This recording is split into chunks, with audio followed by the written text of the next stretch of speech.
नमस्कार, MB news म्हणजे महाराष्ट्रातील बातमीपत्रामध्ये आपले स्वागत आहे। मी मंगेश। सध्या आपण आलो आहे अमरावती जिल्ह्यातील चांदूर रेल्वे तालुक्यातील बागापूर या ठिकाणी।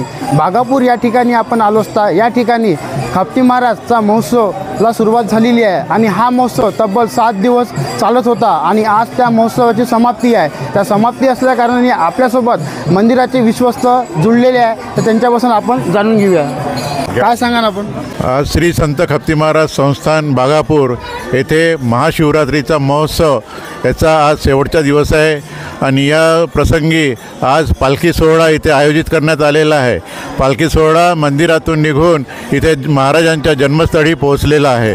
सर्व भक्तांनी इथं पालखीचा आस्वाद घेत आहे।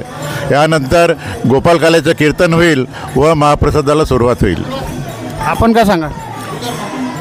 श्री संत खप्तीनाथ महाराज संस्थानतर्फे या कार्यक्रमाचं वैशिष्ट्य असं आहे की हा कार्यक्रम महाशिवरात्री यात्रा ही स्वतः श्री संत खप्ती महाराजांनी सुरू केलेली यात्रा असून आज या यात्रेला 99 वर्ष पूर्ण झालेलं आहे आणि महाराजांच्या काळापासून सुरू झालेली ही यात्रा अविरत अजूनही त्याच थाटामाटाने इथे साजरी केली जाते। पुढचं हे वर्ष जे आहे ते 100वे वर्ष आमच्या या कार्यक्रमाचा राहील। तोही कार्यक्रम आम्ही फार मोठ्या प्रमाणावर आयोजित करण्याचा संस्थांतर्फे प्रयत्न करणार आहोत। आज या कार्यक्रमाची सांगता होईल, त्यामध्ये मग काळे महाराजांचं आता या पालखी सोहळ्यानंतर काळे महाराजांचं कीर्तन होईल, त्याच्यानंतर महाप्रसाद वितरण होईल आणि या कार्यक्रमाचा सोहळा समाप्ती होईल। या कार्यक्रमाला बरेचसे संत मंडळी इथे आमच्या बागापूरला भेट देतात। महाराजांचे जे भक्त आहेत, जे सर्वदूर महाराष्ट्रभर पसरलेले आहेत, ते भक्त फार मोठ्या प्रेमाने आणि भक्तीने आपला भाव घेऊन या समाधीस्थळी उपस्थित राहतात आणि सोहळ्याचं आपण सर्व पाहतच आहात की फार उत्स्फूर्त प्रतिसाद भक्तांचा आणि गावकरी मंडळींचा या सोहळ्याला मिळालेला आहे। असं खप्ती महाराजचं वैशिष्ट्य काय आहे? संत खप्ती महाराज खप्ती महाराजांचं वैशिष्ट्य म्हणजे खप्ती महाराज साक्षात मनुष्य रूपामध्ये जे ईश्वर आहेत, ज्या ईश्वराला आपण पाहिलेलं नाही, ते बाबांचं खास वैशिष्ट्य होतं। आणि बाबांचं कसं होतं की सिद्ध पुरुष होते, जे काही बोललं ती ब्रह्मलकीर होती। एखाद्याला त्यांनी एखादी गोष्ट सांगितली तर ती गोष्ट होणार नाही हे कधी झालेलं नाही। महाराजांनी ज्या ज्या भक्तांना ज्या ज्या गोष्टी त्यांच्या घरी जाऊन किंवा अविरत सेवा केलेली आहे, प्रत्येक भक्ताच्या घरी जाऊन, आणि ज्या ज्या त्यांनी सांगितलेल्या गोष्टी आहेत त्या आज घडतील, उद्या घडतील, परवा घडतील, पण त्या घडल्याशिवाय राहणार नाही असं महाराजांची ख्याती होती। त्यानंतर महाराजांचं कसं होतं की आपण संसार रूपात राहतो आहे, संसारामध्ये राहतो आहे, तर या संसार व्यवस्थित करून आपण परमार्थ कसा साध्य करू, संसारातूनच परमार्थाकडे कसं जाऊ, याबद्दलची शिकवण महाराज आम्हाला सगळ्या भक्तांना देत असत। महाराजांचं मुख्य गाव कोणतं आहे? जसं की बागापूर आहे का अजून कुठून महाराज या ठिकाणी आले होते? महाराजांचं जन्मगाव जे आहे ते बागापूरच आहे। महाराजांचं आता आपण इकडे बघाल, हेच महाराजांचं जन्मस्थान आहे। इथे जन्म झाल्यानंतर बाबा बग्गी जावरा इथे जी यात्रा भरते त्या यात्रेतनं महाराज निघून गेले आणि मग त्यांनी तपश्चर्या करून जवळजवळ 27 ते 14 वर्ष तपश्चर्या केल्यानंतर वयाच्या कुठे केली होती? त्यांचं सांगणं असं होतं आपलं हे पचमणी जी आहे, पचमणीच्या जंगलामध्ये सातपुड्याच्या पर्वतीच्या ज्या रेंज आहेत त्या पर्वत परिसरामध्ये महाराजांची तपश्चर्या घडली। त्यापूर्वी त्यांना संत मणिराम महाराज, संत मुंगसाजी महाराज यांची आणि संत खटेश्वर महाराज बाबा बोलताना सांगायचे की हे माझे सगळे गुरुस्थानी आहेत। यांचा आशीर्वाद महाराजांना मिळालेला होता आणि तिथून बाबा निघून गेले। त्याच्यानंतर वयाच्या 28व्या वर्षी महाराज पुन्हा प्रगट झाले नेरपेंगळा येथे आणि तिथून महाराजांचं मग हा जो प्रवास आहे, हा सर्व प्रवास त्यांचा बाबांना 28व्या वर्षी महाराजांचं सर्व देहकार्य संपलेलं होतं, पण बाबांना वाटलं की आता हा देह माझा आहे, हा देह 113 वर्ष राहणारा देह आहे, तर हा समाजाच्या हितकारणासाठी लोक करण्यार्थ कसा वापरता येईल आणि त्या प्रकारे त्यांनी मग लोकांमध्ये राहून लोकांची सेवा करून त्यांचा सगळ्यांचा संसार सुखाचा करण्याचं काम महाराजांनी 113 वर्ष केलेलं आहे। त्यामुळे महाराजांची सिद्धता, त्यांची पात्रता, त्यांची सत्यता त्यांच्या अनुभवातनं, प्रत्येक भक्ताच्या अनुभवातनं ती वेळोवेळी प्रतीत होते आपल्या सगळ्या. संत मंदरामजी महाराज सोबत त्यांचा कसा संपर्क आला संत खप्ती महाराजांचा? मनीराम महाराजांच्या गावाला महाराजांचे मामा राहायचे. बग्गी जावरा म्हणून जे होतं स्थान, तिथे महाराजांचे मामा राहायचे आणि महाराजांचा बालपणीचा काळ जो होता तो मामाकडे गेला आणि त्या यात्रेतनंच त्यांना सगळी प्रचिती झाली.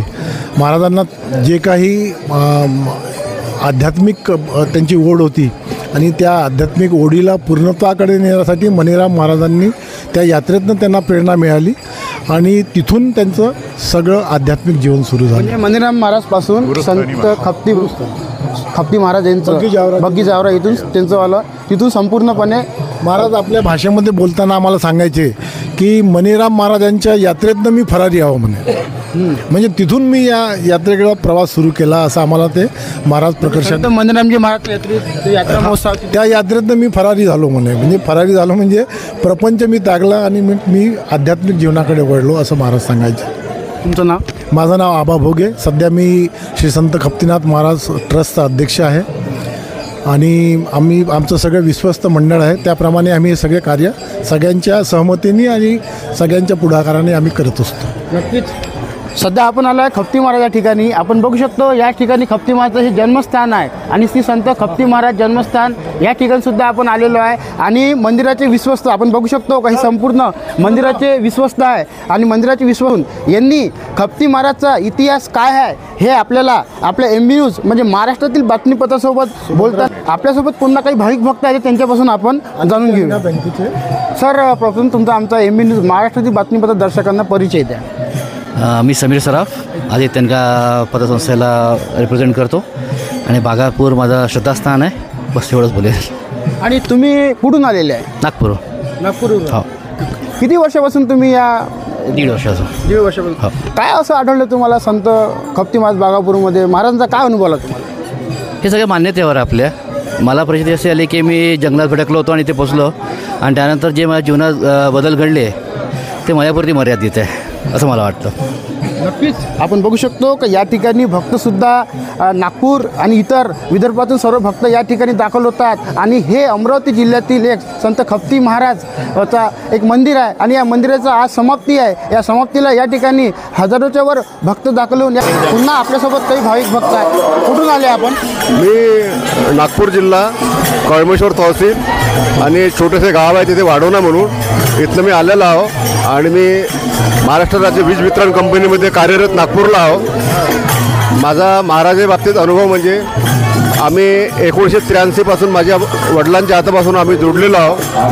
आमचं सर्वस्व म्हणजे श्री संत खप्ती महाराज आहे आणि त्यांचे अनुभव आणि चमत्काराच्या बाबतीत सांगायला गेलं तर शब्दसुद्धा अपुरे पडते. नेमकं तुम्हाला कुठला चमत्कार घडला आहे का? त्यातलाच एक छोटासा चमत्कार सांगतो. मी सन 2000 महाराजांनी माझं लग्न जुळवलं. मी मुलगीसुद्धा पाहिली नव्हती. थेट मी लग्नाच्या वेळेसच मुलगी पाहण्यात आली आणि लगेच 1 महिन्यानंतर मी आजारी पडलो. मला असा गंभीर प्रमाणाचा आजार झाला होता. महाराष्ट्रात 2च व्यक्तीला तो आजार झाला होता. त्यापैकी एक व्यक्ती मरण पावला आणि मी एक त्याच्यातून वाचलो. त्याकरता त्यांनी मी ऑरेंज सिटीमध्ये नागपूर हॉस्पिटलला ॲडमिट असताना डॉक्टरने मला मृत घोषित केले होते. परंतु महाराजांनी तिथे साक्षात येऊन डॉक्टरांना सांगितलं की यांना मशीन लावा म्हणजे व्हेंटिलेटर लावा. हा 3 दिवसात रिटर्न होतो. तर अक्षरशः तसंच झालं की 3 दिवसात मला माझी श्वासोच्छ्वास आणि पूर्ण प्राणज्योत अजून जिवंत झाली आणि 5व्या दिवशी मी त्या हॉस्पिटलवर डिस्चार्ज झालो. नंतर महाराज सर्वांना सांगायचे की हा मेलेला म्हणून मी जिवंत केला म्हणून. तर त्याच्यावर सांगायचं झालं म्हणजे असे अनेक चमत्कार आहे की मला सांगणे खूप कमी जाईल. परंतु हा एक माझ्या जीवनाचा सर्वात मोठा चमत्कार आहे. याचे साक्ष या संस्थांचे अध्यक्ष श्री आबासाहेब भोगे तसे अशोक भाऊ जयपुरिया आणि बरेचसे भक्त परिवार हा ऑरेंज सिटीमध्ये हजर होता. त्यांनी हा सर्व चमत्कार पाहिल्यानंतर सर्व आश्चर्याने थक्कच झाले. म्हणजे महाराज काही करू शकते आणि महाराज काही करू शकते या प्रकारचा माझा अनुभव आहे. अजून खूप काही आहे पण आता वेळ अपुरा आहे त्याच्यामुळं मी इतकेच माझा अनुभव शेअर करतो. काय सांगा ना, आपण कुठून आले? मी चंद्रपूरून आलो आहे आणि महाराजांच्या बाबतीमध्ये एक सांगावं लागते की ते नेहमी भजनामध्ये किंवा असं किंवा शांत मूडमध्ये असले सांगत असते, शंकराने सांगितले मज हे काम, शंकराने सांगितले मज हे काम, द्यावया आराम दुखी जना. हे जे एक ओवी म्हणून गणले गेलेली आहे याचा अर्थ याचा अर्थ काय होणार आहे? त्यांनी सामान्य लोकांचंच काम केलं आहे. गरीबातल्या गरीब आणि अतिसामान्य जे दुःखी आहे, जे दुःखी पीडित आहे, ज्यांना आध्यात्मिक शांती हवी असो किंवा कोणाला प्रापंचिक असो, यांनी प्रत्येक ठिकाणी त्यांना मदत केलेली आहे. आणि संसारिक राहून स्वतः संसारिकच होते, म्हणजे संसारिक नसले तरी संसारिक लोकांमध्येच राहिले. आणि त्यांनी कधी म्हटलं नाही की तुम्ही अध्यात्म करताना तुम्ही वैराग्य घ्या किंवा भगवे कपडे घाला आणि बाहेर जा, असं नाही म्हटलं आहे. त्यांनी हेच म्हटलं आहे की बा तुम्ही या संसारामध्ये इथेच राहून तुम्ही ईश्वराला प्राप्त करू शकता. म्हणून महाशिवरात्रीचं पर्व आहे, जे शंकरांनी सांगितले माझं हे काम द्यावं आराम दुखी केला. पण शंकरजी आहे महाराजांचे आद्य गुरु आणि ते त्यांना मानणार होते. म्हणून महाशिवरात्रीचा पर्व हा त्यांनी स्वतः सुरू केला. आज जवळपास 100 वर्ष होतो आहे, तर पुढच्या वर्षी 100 महाराजांनी हा पर्व सुरू केला, तुमचं म्हणणं आहे? हा त्यांनीच सुरू केला. आपण काय नव्हे, मी आनंदराव मोडघरे, नंदनवन, नागपूरला राहणं आहे. माझं जंगल भक्तगण आहे. मी भक्तगण. मी वयाच्या 17व्या वर्षापासून जोडलं मंदिराला आणि जवळपास माझ्या 200 फेऱ्या तर झाल्याच आहे इथं मंदिराच्या आश्रमला बाबाजी असताना. आणि माझ्याकडे नेहमी यायचे नंदनवनला. महाराज तुमच्याकडे यायचे आहे ना? 15-20 वर्ष कंटिन्यू आले आणि तिथून मग जनसेवेचं कार्य करायला जायचं. खूप नक्कीच या ठिकाणी भक्तगणांनी सांगितलं आहे, जो अनुभव त्यांच्या जीवनात आलेला आहे. खपती महाराजांना ह्या 99वा यांचा या ठिकाणी महोत्सव सुरू आहे आणि पुढील वर्षी 100 म्हणजे शतक होणार आहे. तर त्यावेळी भरपूर असं महत्त्व त्या ठिकाणी म्हणजे 100 वर्षा ठिकाणी एक महोत्सवसुद्धा या ठिकाणी होणार आहे. काय संदेश द्याल तुम्ही या 100व्या वर्षी भक्तांना? महाराजांचं कार्य असं आहे की या माध्यमातून मी सांगू इच्छितो की महाराजांचं आशीर्वाद जो आहे हा जगाला मिळाला पाहिजे, अशी महाराजांची मूर्ती आहे. आज पूर्ण महाराष्ट्रभर त्यांचे भक्त आहेत. आमचा हा कार्यक्रम 100वा कार्यक्रम जो घेण्याचा उद्देश आहे त्यामागचा महाराजांचं कार्य, महाराजांची जे काही प्रेरणा आहे, जे आशीर्वाद त्यांना आता सध्याच्या भक्तांना लागलेला आहे, जगभरातल्या भक्तांना, जगभरातल्या लोकांना महाराजांची आशीर्वाद मिळावे, त्यांची प्रचिती यावे, या दृष्टिकोनातून आम्ही हा कार्यक्रम करण्याचा प्रयत्न करणार आहोत. महाशिवरात्रीच्या पर्वावर खपती महाराज येथे एक मोठा महोत्सवला सुरुवात झालेली आहे आणि आज त्याची सुरुवात झाली असता आज ती समाप्ती आहे. या समाप्तीमध्ये आपण बघू शकतो का या ठिकाणी भव्य दिव्य स्वरूपात दिंड्या निघालेल्या आहे आणि ह्या दिंड्या संपूर्ण बाहेरगावून आलेल्या ह्या दिंड्या आहे आणि दिंड्या आल्या असता या ठिकाणी पूर्णपणे भाविक भक्त पण आहे. आपण बघू शकतो हेच ते भाविक भक्त आहे आणि भाविक भक्त असून संपूर्ण बागापूर आज भक्तिमय वातावरणामध्ये दुमदुमले आहे आणि दुमदुमले असता आपल्यासोबत काही दिंडीधारक आहे. कुठून आले आपण? बागापूर आश्रम. तुम्ही आश्रमात राहता का? हो, खपती महाराजाचे. काय सांगाल? काय सांगाल महाराजबद्दल? सांगा सारी. खपती महाराज हे आम्ही आश्रमामध्ये राहत आहे आणि खपती महाराज एक हे संत होऊन गेले. हे संत झाल्यामुळे आम्हाला खूप त्यांचं आधार वाटते. खूप म्हणजे ते चांगले संत होऊन गेले, त्याच्याबद्दल आम्ही खूप म्हणजे असं आभारी आहो. खूप आमचे कामं झाले, खूप आम्ही त्यांची सेवा करत आहोत. आम्ही त्या सेवा करताना आम्ही एवढं लीन होऊन जातो की आम्ही त्यांचं नाव घेऊ म्हणजे आम्ही त्यांचं नाव घेऊन तल्लीन होऊन जातो आणि आम्ही त्यांचं नाव घेऊन श्री संत खपती महाराज हे आमचे महाराज होऊन गेले, त्यांची सेवा करतो आणि त्यांच्यासाठी सेवा करत आहोत. आम्ही त्यांच्या दरबारात राहतो, आम्ही आश्रमात राहतो, आम्ही सगळे चौधरी परिवार. आपण भक्तगण आहे. आप कहाँ से आए? हम औरंगाबाद जिले से. औरंगाबाद जिले से आए. कब से आ रहे हैं यहाँ पे? हम 18 साल से आ रहे. 18 साल से आ रहे. हमारी 3 लड़कियां पे 1 लड़का हुआ है बाबा के आशीर्वाद से. इसीलिए हम 18 साल से इधर आ रहे. और हमारी बच्चा भी ये नेत्र से पानी निचड़ता था, तो जालने में उसका इलाज किया तभी भी गुण नहीं आया. यहाँ पर दर्शन को आए, जब से पानी गायब हो गया हमारे लड़की का बच्चे का यहाँ पर दर्शन से. इसलिए हम बाबा की सेवा करने लिए आते. बघा या ठिकाणाहून संत खप्ती महाराज यांचा भरपूर असा अनुभव भक्तांनी सुद्धा सांगितलेला आहे आणि भक्तांनी अनुभव सांगितलं असतं या ठिकाणी नागपूर, औरंगाबाद, चंद्रपूर, वर्धा म्हणजे संपूर्ण विदर्भातून भाविक भक्त या ठिकाणी दाखल झालेले आहे आणि भव्य दिव्य स्वरूपात हे दिंडी आणि पालखी निघालेली आहे. आपण बघू शकतो संत खप्ती महाराज बागापूर येथे खप्ती म्हणजे पालखी आहे आणि आता पालखी या जन्मस्थानी येऊन या ठिकाणी ते प्रस्थान होत आहे आणि संपूर्ण गावामध्ये ही पालखी आता पूर्णपणे भव्य शोभायात्रा या ठिकाणी निघून पूर्ण गावामध्ये ते प्रस्थान होत आहे.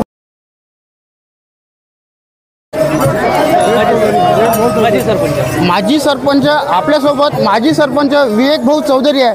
विवेक भाऊ काय सांगा आज तुमच्या ग्रामीण भागामध्ये भव्य दिव्य उत्सव सुरू आहे, काय सांगा? हा जो कार्यक्रम महाशिवरात्रीचा आहे हा आमचा 99वा कार्यक्रम आहे आणि हा कार्यक्रम म्हणजे महाराजांनी सुरू केलेला आहे आणि या कार्यक्रमाचं महत्त्व म्हणजे महाराजांनी स्वतः त्यांना जेव्हा तपश्चर्या वगैरे केल्यानंतर 12 वर्षानंतर जेव्हा ते आपल्या आश्रमात आले तेव्हापासून त्यांनी इथं आश्रममध्ये श्री संत खप्ती महाराज आश्रम बागापूरला हा कार्यक्रम आयोजित केलेला आहे. या कार्यक्रमासाठी या इथे थोर पुरुष म्हणजे राष्ट्रसंत तुकडोजी महाराज झाले, गाडगे महाराज झाले, त्यांच्यासारखे संत इथं येऊन त्यांनी या कार्यक्रमाची शोभा वाढवलेली आहे आणि त्यांचे एक स्नेहाचे संबंध आणि गुरुबंधूचे संबंध हे महाराजांसोबत होते आणि तसंच आजही मोठ्या संख्येनं फार मोठा भक्त परिवार महाराजांचा आजही ते म्हणजे आजही ते शिव झाल्यानंतरही तेवढ्याच त्याच्यापेक्षा जास्त मोठ्या प्रमाणात आज इथं उपलब्ध झालेला आहे आणि हे अखंड चालणारा कार्यक्रम महाराजांनी सुरू केलेला आहे आणि पुढच्या वर्षी हा 100 वर्ष पूर्ण झाले म्हणते. पुढल्या वर्षी महोत्सव रौप्य महोत्सव मोठ्या प्रमाणात आणि चांगल्या पद्धतीनं त्या कार्यक्रमाचं आयोजन करू आणि एक चांगला कार्यक्रम घडवून आणू. खप्ती महाराजांनी सुरू केलेले गोरक्षण आहे. जवळजवळ 80 वर्ष झाले या गोरक्षणाला आणि आपल्याकडे सध्या 166 गायी आहे. आपण दूध दुभत्याकडे लक्ष न देता सगळ्या भाकड गायी येतात आपल्या इकडे. ज्या गायी आपल्या कसायला जाणार असतात त्या गायी लोक आपण करतो की आमच्याकडे आणून सोडा आणि त्यांची आम्ही निरंतर सेवा करू आणि हे व्रत तसंच सुरू आहे वर्षाने आणि पुढेही असंच सुरू आहे.